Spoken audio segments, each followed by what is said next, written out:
قرآن قرآن قرآن کی روشنی، قرآن کی روشنی۔ الحمدللہ رب العالمین والصلاة والسلام علی خاتم النبیین اما بعد فاعوذ باللہ من الشیطان الرجیم بسم اللہ الرحمن الرحیم الصلاة والسلام علیک یا رسول اللہ وعلی آلک واصحابک یا حبیب اللہ، الصلاة والسلام علیک یا نبی اللہ وعلی آلک واصحابک یا نور اللہ۔ نبی اکرم صلی اللہ علیہ وسلم ارشاد فرماتے ہیں، تم جہاں بھی ہو مجھ پر درود پڑھو کہ تمہارا درود مجھ تک پہنچتا ہے۔ صلو علی الحبیب صلی اللہ تعالی علی محمد وعلی آلہ واصحابہ وبارک وسلم۔ FGN چینل کے ناظرین، پروگرام ہے نور قرآن۔ اللہ پاک ہمیں قرآن کی برکتوں سے مالا مال فرمائے۔ آئیے قرآن کریم کی کچھ آیتیں، ان کا ترجمہ اور تفسیر آپ کے سامنے بیان کروں گا، توجہ کے ساتھ سنیں گے تو انشاءاللہ قرآن کریم کی بہت ساری معلومات حاصل ہوگی۔ اعوذ باللہ من الشیطان الرجیم بسم اللہ الرحمن الرحیم۔ وَلَئِن قُتِلْتُمْ فِي سَبِيلِ اللَّهِ أَوْ مُتُّمْ لَمَغْفِرَةٌ مِّنَ اللَّهِ وَرَحْمَةٌ خَيْرٌ مِّمَّا يَجْمَعُونَ۔ ترجمہ کنز ایمان۔ اور بے شک اگر تم اللہ کی راہ میں مارے جاؤ یا مر جاؤ تو اللہ کی بخشش اور رحمت ان کے سارے دھن دولت سے بہتر ہے۔ ترجمہ کنز عرفان۔ اور بے شک اگر تم اللہ کی راہ میں شہید کر دیے جاؤ یا مر جاؤ، اللہ کی بخشش اور رحمت اس دنیا سے بہتر ہے جو یہ جمع کر رہے ہیں۔ تفسیر۔ آیت میں فرمایا گیا کہ اگر تم اللہ پاک کی راہ میں شہید کر دیے جاؤ یا تمہیں طبعی موت ہی آ جائے لیکن تم اللہ پاک کی راہ میں ہو تو یہ موت مغفرت اور رحمت کا سبب ہوگی، اور ایسی موت دنیا کے دھن دولت سے بہتر ہے۔ اللہ پاک کی راہ میں مرنا یہ ہے کہ مارکے میں اللہ پاک کی راہ میں موت آ جائے، اور اسی حکم میں یہ بھی داخل ہے کہ عبادت کرتے ہوئے یا ذکر کرتے ہوئے یا علمی خدمت کرتے ہوئے یا تبلیغ دین کرتے ہوئے موت آ جائے، اس حال میں موت بھی اللہ پاک کی راہ میں ہی موت ہے، اور اس کا نتیجہ بھی رب کریم کی رحمت اور مغفرت کی صورت میں نصیب ہوگا۔ وَلَئِن مُتُّمْ أَوْ قُتِلْتُمْ لَإِلَى اللَّهِ تُحْشَرُونَ۔ ترجمہ کنز ایمان۔ اور اگر تم مرو یا مارے جاؤ تو اللہ ہی کی طرف اٹھنا ہے۔ ترجمہ کنز عرفان۔ اور اگر تم مر جاؤ یا مارے جاؤ، بہرحال تمہیں اللہ کی بارگاہ میں جمع کیا جائے گا۔ تفسیر۔ وَلَئِن مُتُّمْ، اور اگر تم مر جاؤ۔ صدر الافاضل مولانا سید نعیم الدین مراد آبادی رحمۃ اللہ تعالی علیہ یہاں نہایت پر لطف تفسیر کرتے ہوئے فرماتے ہیں، یہاں مقامات عبدیت کے تینوں مقاموں کا بیان کیا گیا۔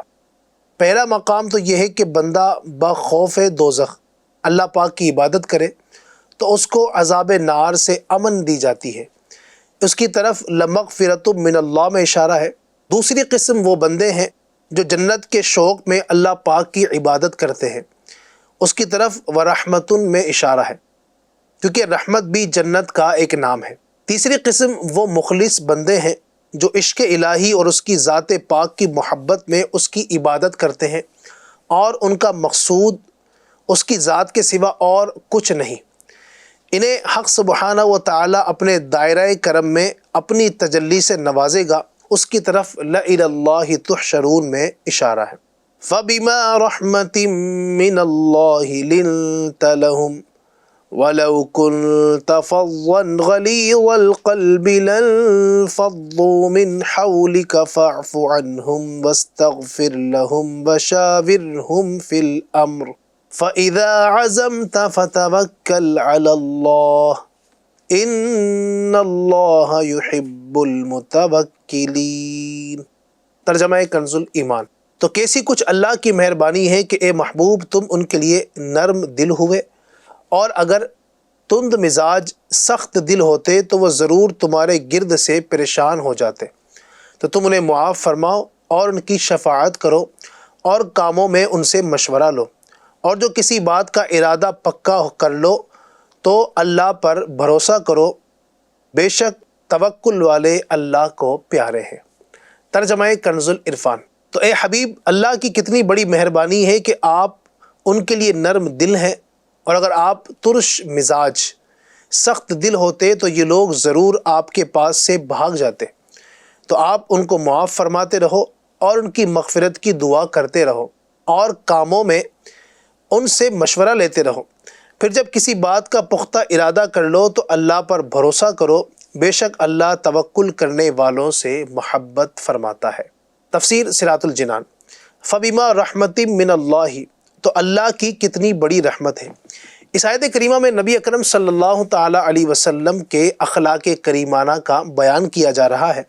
چنانچہ ارشاد فرمایا، اے حبیب صلی اللہ علیہ وسلم، اللہ تبارک و تعالیٰ کی آپ پر کتنی بڑی رحمت ہے کہ اس نے آپ صلی اللہ علیہ وآلہ وسلم کو نرم دل، شفیق اور رحیم و کریم بنایا، اور آپ صلی اللہ علیہ وسلم کے مزاج میں اس درجہ لطف و کرم اور شفقت و رحمت پیدا فرمائی کہ معرکہ احد جیسے موقع پر آپ صلی اللہ علیہ وسلم نے غضب کا اظہار نہیں فرمایا، غصہ نہیں کیا، حالانکہ آپ صلی اللہ علیہ وسلم کو اس دن کس قدر اذیت اور تکلیف پہنچائی گئی، اور آپ صلی اللہ علیہ وسلم سخت مزاج ہوتے اور میل برتاؤ میں سختی سے کام لیتے تو یہ لوگ آپ صلی اللہ علیہ وسلم سے دور ہو جاتے۔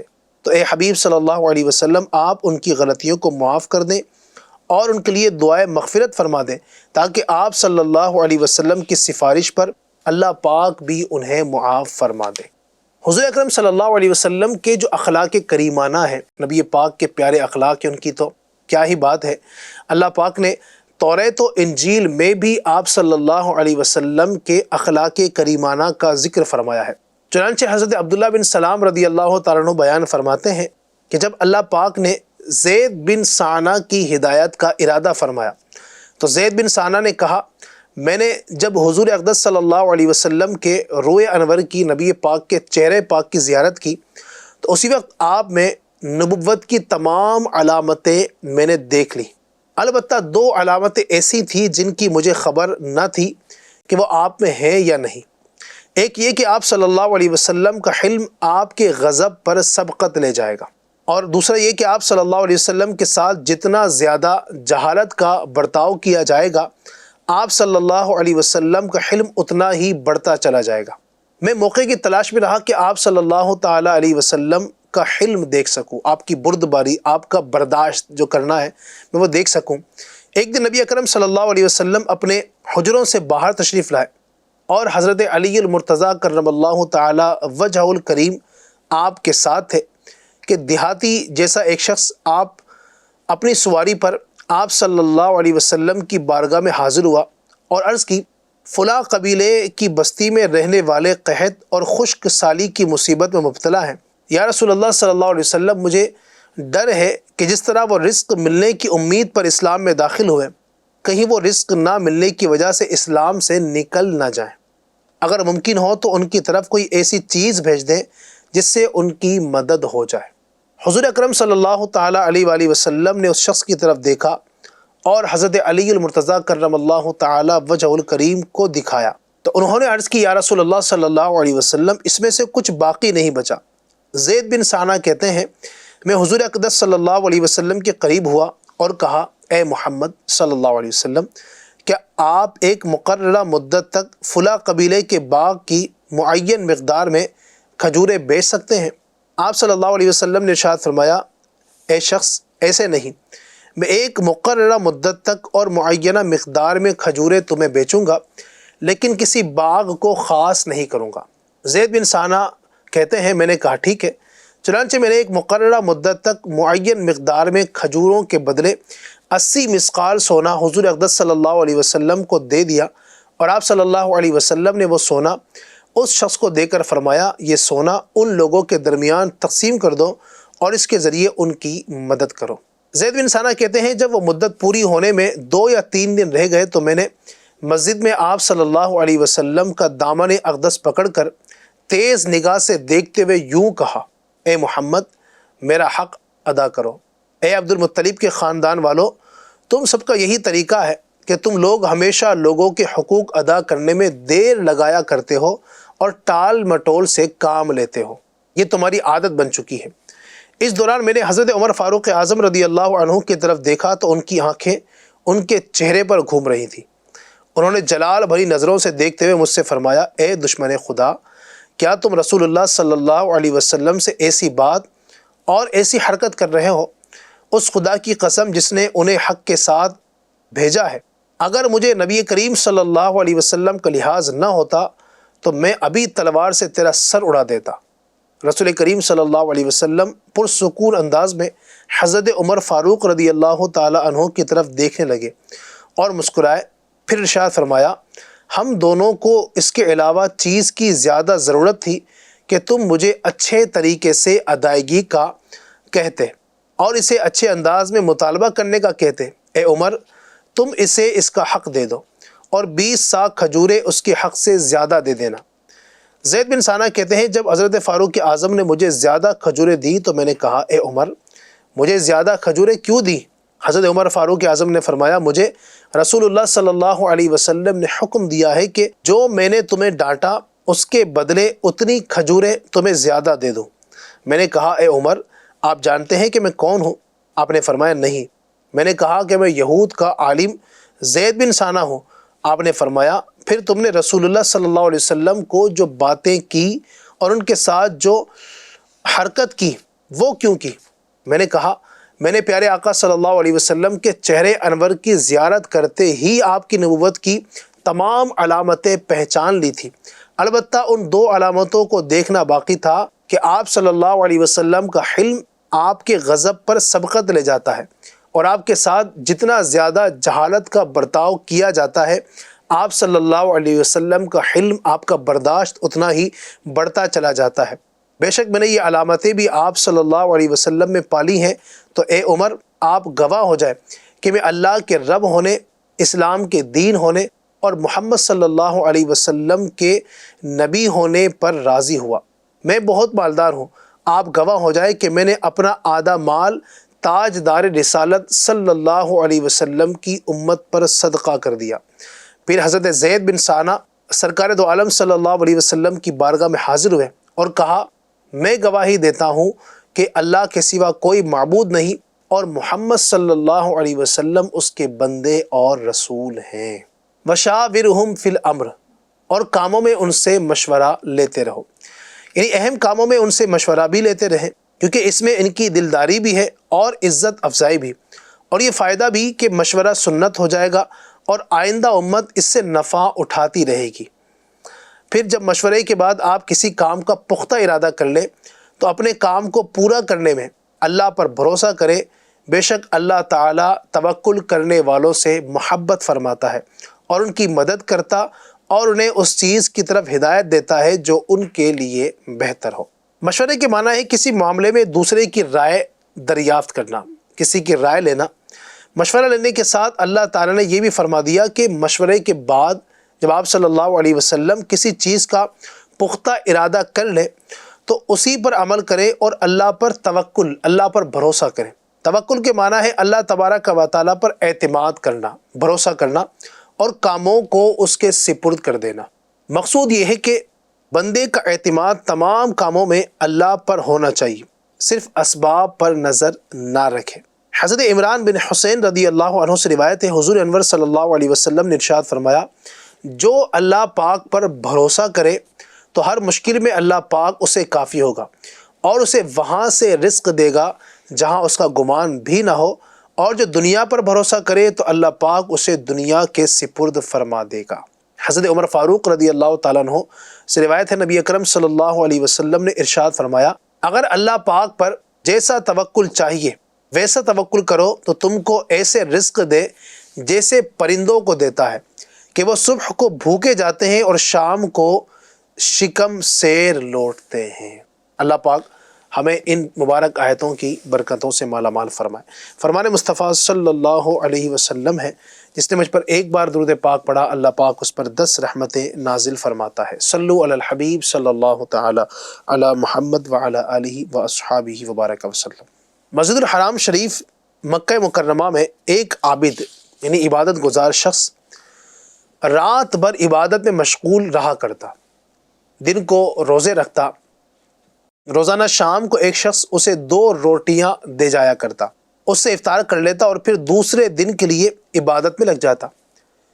ایک دن اس کے دل میں خیال آیا کہ یہ کیسا توکل ہے کہ میں تو ایک انسان کی دی ہوئی روٹی پر بھروسہ کر کے بیٹھا ہوں اور مخلوق کے رزاق عز و جل پر بھروسہ نہیں کیا۔ شام کو جب روٹیاں لے کر آنے والا آیا تو عابد نے واپس کر دی۔ اسی طرح 3 دن گزار دیے۔ جب بھوک کا غلبہ ہوا تو اپنے رب سے فریاد کی۔ رات کو خواب میں دیکھا کہ وہ اللہ تعالیٰ کی بارگاہ میں حاضر ہے اور اللہ پاک فرماتا ہے میں اپنے بندے کے ذریعے جو کچھ بھیجتا تھا تو نے اسے کیوں لوٹا دیا؟ عابد نے عرض کی مولا میرے دل میں خیال آیا کہ میں تیرے سوا دوسرے پر تکیہ یعنی بھروسہ کر کے بیٹھا ہوں۔ رب تبارک و تعالی نے فرمایا وہ روٹیاں کون بھیجا کرتا تھا؟ عابد نے عرض کی یا اللہ تو ہی بھیجنے والا ہے۔ حکم ہوا اب میں بھیجوں تو واپس نہ لوٹانا۔ اسی خواب کے دوران یہ بھی دیکھا کہ روٹیاں لانے والا شخص رب تبارک و تعالیٰ کے دربار پاک میں حاضر ہے۔ اللہ پاک نے اس سے پوچھا تو نے اس عابد کو روٹیاں دینا بند کیوں کر دی؟ اس نے عرض کی اے مالک و مولا تجھے خوب معلوم ہے۔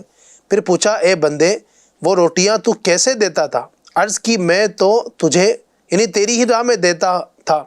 ارشاد ہوا تو اپنا عمل جاری رکھ، میری طرف سے تیرے لیے اس کے عوض میں جنت ہے۔ سبحان اللہ۔ پیارے پیارے اسلامی بھائیوں اور FGN چینل کے ناظرین، اللہ والوں کا انداز بھی بڑا نرالا ہوا کرتا تھا۔ اللہ تبارک و تعالی عبادت گزار بندوں پر خوب نوازشات فرماتا ہے اور ان کے لیے عالم غیب سے انتظامات بھی فرما دیتا ہے۔ جب دوسروں کے مال کی حرص و طمع نہ ہو، دینے والا احسان جتلانے والا نہ ہو، جس سے لیا اس کا دل خوش ہونے کی امید ہو، جس نے دیا اس کے دل میں لینے والے کی عزت میں کمی آنے کا امکان نہ ہو، لینے کی صورت میں دینے والے یا دیکھنے والے کی نظر میں کسی قسم کی تذلیل یعنی ذلت کا شائبہ نہ ہو، الغرض کوئی مانع شرعی نہ ہو تو بغیر مانگے جو ملے اسے قبول کر لینا چاہیے۔ چنانچہ حضرت سیدنا خالد بن عدی جوہنی رضی اللہ عنہ سے روایت ہے میں نے تاجدار رسالت شہنشاہ نبوت صلی اللہ علیہ وآلہ وسلم کو فرماتے سنا جسے اس کے بھائی کے ذریعے کوئی چیز بغیر مانگے ملے اور بغیر حرص کے پہنچے تو اسے قبول کر لینا چاہیے اور لوٹانا نہیں چاہیے کہ وہ تو رزق ہے جو اللہ پاک نے بذریعہ غیر بھیجا ہے۔ معلوم ہوا بغیر سوال کے بغیر مانگے ملنے والی چیز لینے میں کوئی حرج نہیں، جبکہ اس چیز کی طرف اسے حرص اور طمع یعنی لالچ نہ ہو۔ البتہ اگر غنی ہے یعنی مالدار ہے کہ دینے والے کی دل جوئی کے لیے لے تو لیا، لیکن لینے کے بعد اگر اس چیز کی اسے ضرورت نہ ہو تو کسی کو تحفہ دے دے یا صدقہ کر دے۔ چنانچہ سیدنا عائد بن عمرو رضی اللہ عنہ سے روایت ہے نبی اکرم صلی اللہ علیہ وسلم نے ارشاد فرمایا جسے اس رزق سے بغیر مانگے یا بغیر حرص بغیر لالچ کے کچھ ملے تو اسے تہہ دل سے قبول کرنا چاہیے، اور اگر غنی ہو یعنی مالدار ہو تو قبول کر کے اپنے سے زیادہ حاجت مند کو بھیج دے۔ اللہ پاک ہمیں ان باتوں پر عمل کی توفیق عطا فرمائے اور اللہ پاک ہمیں نیکیوں پر استقامت عطا فرمائے، گناہوں سے بچتے ہوئے زندگی گزارنے کی توفیق عطا فرمائے، آمین بجاہ خاتم النبیین صلی اللہ علیہ وسلم۔ یا الہی رحم فرما مصطفیٰ کے واسطے، یا رسول اللہ کرم کیجے خدا کے واسطے، مشکلیں حل کر شہ مشکل کشا کے واسطے، کربلائے رد شہید کربلا کے واسطے، سید سجاد کے صدقے میں ساجد رکھ مجھے، علم حق دے باقر علم خدا کے واسطے، صدق صادق کا تصدق صادق الاسلام کر، بے غضب راضی و کاظم اور رضا کے واسطے، بہار معروف و سری معروف دے بے خود سری، جند حق میں گنجلے دے باصفا کے واسطے، بہار شبلی شیر حق دنیا کے کتوں سے بچا، ایک کارک عبد واحد بیریا کے واسطے، بل فرح کا صدقہ کر، غم کو فرح دے حسن و سعد، بل حسن اور بو سعید سعد ذا کے واسطے، قادری کر قادری رکھ، قادریوں میں اٹھا، قدر عبد القادر قدرت نما کے واسطے، احسن اللہ لہم رزقا سے دے رزق حسن، بندائے رزاق تاج الاصفیاء کے واسطے، نصر ابی صالح کا صدقہ صالح و منصور رکھ، دے حیات دی محیی جاں فضا کے واسطے، طور عرفان و علو حمد و حسن و بہا، دے علی موسیٰ حسن احمد بہا کے واسطے، بہار ابراہیم مجھ پر نار غم گلزار کر،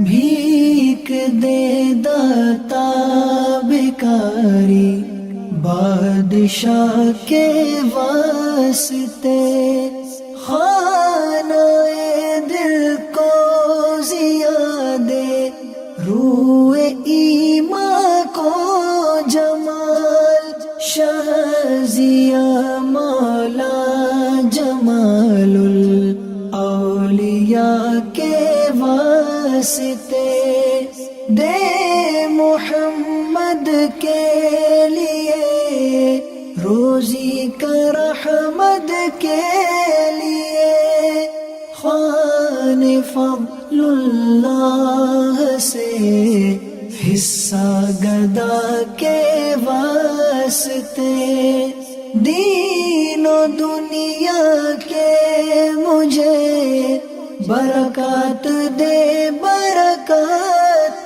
سے، عشق حق دے عشقی عشق انتماء کے واسطے، حب اہل بیت دے آل محمد کے لیے، کر شہید عشق حمزہ پیشوا کے واسطے، دل کو اچھا تن کو ستھرا جان کو پر نور کر، اچھے پیارے شمس دی بدر العلا کے واسطے، دو جہاں میں خادم آل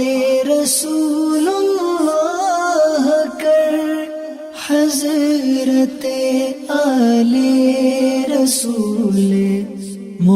مقتدا کے واسطے کر عطا احمد رضائے احمد مرسل مجھے میرے مولا حضرت احمد رضا کے واسطے پرزیا کر میرا چہرہ حشر میں اے کبریا شاہ ضیاء الدین پیرے باصفا کے واسطے احینا فی الدین والدنیا سلام بسلام قادری عبدالسلام